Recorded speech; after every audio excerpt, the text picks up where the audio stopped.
This is called microclustering. Okay, there's big water and small water, pretty much. And big water you might have experienced, like I would experience now if I drank this whole thing down. This is tap water, and I go like this. Wouldn't you hear it? Probably in my stomach sloshing around, or maybe if you've ever drinking a lot of water and go on a long run or something and you hear it sloshing in your stomach. It's going in, and most of the time it's acidifying, oxidizing, stealing minerals if it's reverse osmosis, dumping plastic. Most people have about a pound of plastic in their colon lining just from drinking plastic bottled water. So yeah, so we need to get away from the plastics. Okay, plastic is not metabolized in the body, it's not recognized, and it's not really sure what to do with it. So we need to look at some other options, which is why we're here. So if you're drinking anything between bottled, tap water, you might have experienced either bloating or, like I said, sloshing in the stomach because it's not getting absorbed at the cellular level. So when it goes to the machine, the Kangen water is actually a microcluster, that's what we call it. So it's tiny water, and it's brought back to its original structure, which is a water crystal. Water crystals have 6 sides, or hexagonal, whereas if you look at on the left, that's a regular H2O cluster, which has about 15 to 20 molecules. It's kind of like trying to throw tennis balls through a chain link fence. They're going to repel. But if you have marbles or BBs and you throw them through, they're going to go through.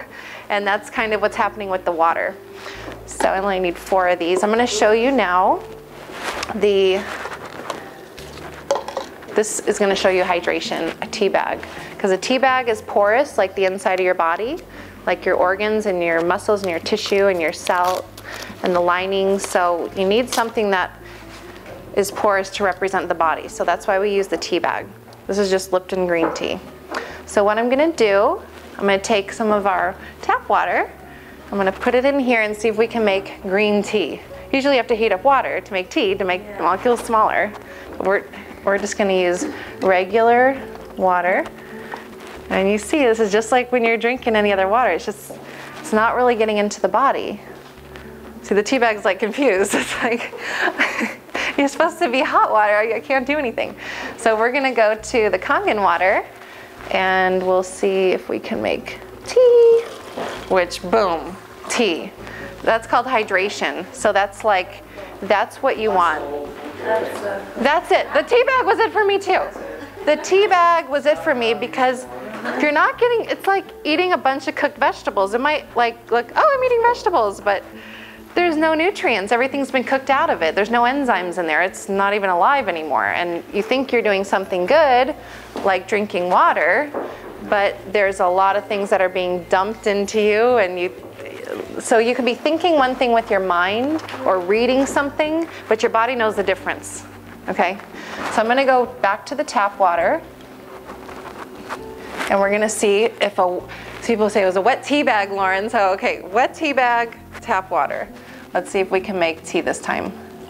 See how it just still does not make tea. You guys seeing this? I mean, this is pretty profound to me, and I've done this 1,000 times. Okay, I'm going to go back to the Kangen now. Now we go back to the Kangen, and you see tea.